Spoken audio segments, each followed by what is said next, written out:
दिल्ली का रामलीला मैदान छोड़कर भागने के 21 दिन बाद बाबा रामदेव फिर से दिल्ली में हाजिर हुए और मीडिया के आगे जमकर अपनी भड़ास निकाली। वैसे रामदेव की कोशिश तो ये थी कि वो फिर पहले की तरह गरजते दहाड़ते नजर आए, लेकिन असलियत में कुछ और हुआ। अपनी प्रेस कॉन्फ्रेंस में रामदेव ने सरकार और दिल्ली पुलिस पर आरोप तो जरूर लगाए, पर ज्यादातर समय वो अपने ऊपर लगे आरोपों की सफाई देते ही नजर आए। आइए देखते हैं बाबा ने अपने ऊपर लगे आरोपों पर क्या सफाई दी और इन सफाइयों में दम कितना है।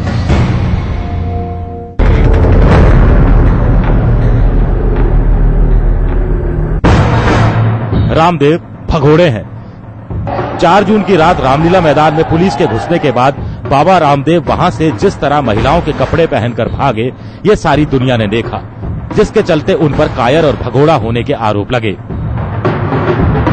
रामदेव का जवाब। बाबा रामदेव ने अपनी प्रेस कॉन्फ्रेंस में कायर और भगोड़ा होने के इन आरोपों पर सफाई देने की पूरी कोशिश की। मुझसे लोग कहते हैं बाबा कायर था, बुज़दिल था, भाग गया। सब मीडिया के भाई उस समय जमे हुए थे वहां पर।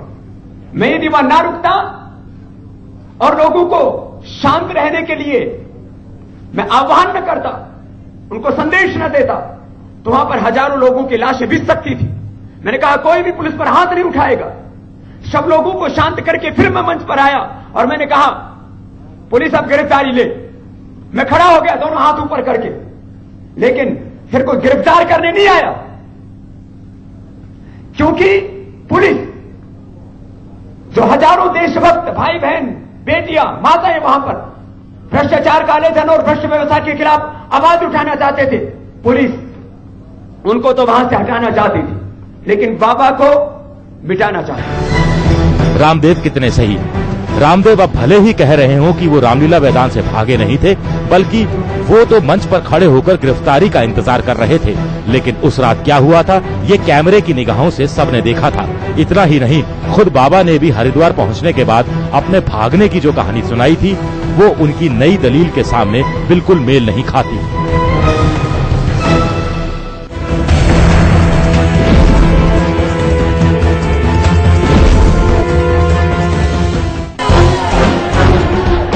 दिल्ली में बाबा रामदेव के अनशन के दौरान ये सवाल भी उठे थे कि क्या बाबा रामदेव और सरकार के बीच कोई गुपचुप समझौता हो गया है। दिल्ली में बाबा रामदेव के अनशन के दौरान ये सवाल भी उठे थे कि क्या बाबा रामदेव और सरकार के बीच कोई गुपचुप समझौता हो गया था। जो बेईमानी का काला धन है उसको राष्ट्रीय संपत्ति घोषित करे, सरकार ने इस बात को एग्री कर लिया है, जिसे रामदेव छिपाना चाहते थे।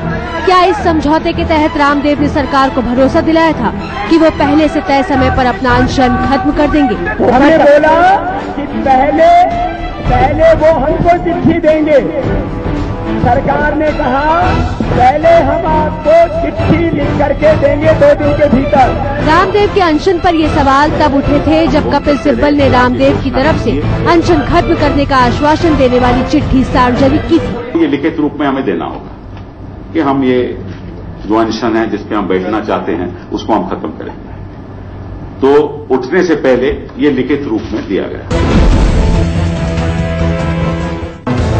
रामदेव ने इस आरोप का जवाब देने के लिए सरकार के सामने एक नई चुनौती उछाली। चुनौती ये कि सरकार कपिल सिब्बल के साथ हुई बातचीत को सार्वजनिक करे। इस चुनौती में एक आरोप भी छिपा हुआ है और वो ये कि सरकार उनका टेलीफोन टैप करती रही है। मेरे फोन तो रिकॉर्ड होते हैं, ऐसे मेरे सभी शुभ चिंतकों ने मुझे बताया और आपको भी बताया। बाबा रामदेव जैसे संवेदनशील व्यक्ति के फोन तो रिकॉर्ड करना साधारण बात है।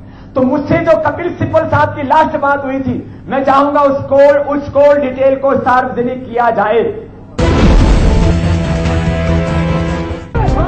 रामदेव की इस चुनौती का कोई मतलब तो तभी निकाला जा सकता है जब उनके इस आरोप पर यकीन किया जाए कि सरकार ने उनका फोन वाकई टैप किया है। जाहिर है, सरकार अगर ये कहती है कि फोन टैप ही नहीं हुआ तो बातचीत सार्वजनिक होने का सवाल ही खड़ा नहीं होगा। बहरहाल, रामदेव की इस चुनौती के जवाब में सरकार क्या कदम उठाएगी, फिलहाल ये तो किसी को नहीं मालूम। लेकिन कपिल सिब्बल ने अनशन खत्म करने का वचन देने वाली जो चिट्ठी 3 हफ्ते पहले सार्वजनिक की थी, उसे सारे देश ने देखा था और उस चिट्ठी से उठे सवालों का कोई माकूल जवाब रामदेव अब तक नहीं दे पाए हैं।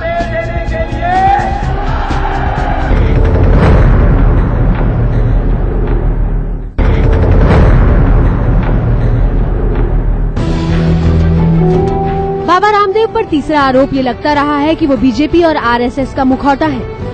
ये लोग चले, उनको ललकारा, ये गोविंद आचार्य, साधु साधुनी, ये जितना जो विध्वंसकारी तत्व है, समूचा गडकरी से लेके बरबरी, ये सब मिल करके कि रामदेव जी का, उनका तारने जी का तो हुआ, अब भाई आपको बेइज्जत किया, आप अपना ताकत दिखाओ। इन आरोपों के जवाब में बाबा रामदेव ने एक बार फिर से ये दावा किया कि वो किसी राजनीतिक पार्टी या संगठन का नहीं, बल्कि देश के करोड़ों नागरिकों का मुखौटा है।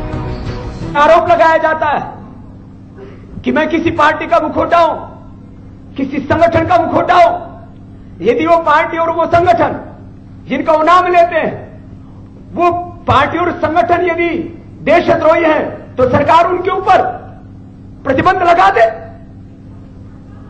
मैं किसी पार्टी का मुखौटा नहीं, मैं 120 करोड़ लोगों का मुखौटा हूं। मैं इस भारत माता का बेटा हूं और इसके लिए लड़ूंगा अंतिम सांस तक। लेकिन बातों ही बातों में रामदेव ये भी बोल गए कि क्या दिल्ली में सिर्फ एक ही पार्टी के लिए जगह है, दूसरी पार्टी के लिए नहीं। क्या ये देश एक पार्टी के लोगों के रहने के लिए? दूसरी पार्टी के लोग इस देश में नहीं रह सकते? क्या ये दिल्ली एक पार्टी के लोगों के रहने के लिए? दूसरी जो जिसकी कोई पार्टी नहीं है, वो व्यक्ति दिल्ली में आ भी नहीं सकता? ये क्या है?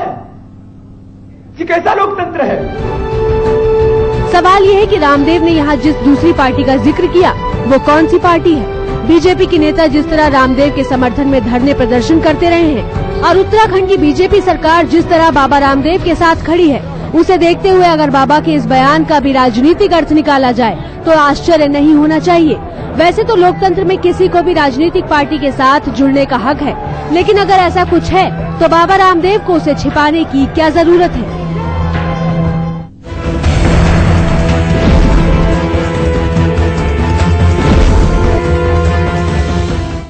बाबा रामदेव पर आरोप ये भी है कि लोकपाल कानून के मसौदे को लेकर उनका रुख साफ नहीं है।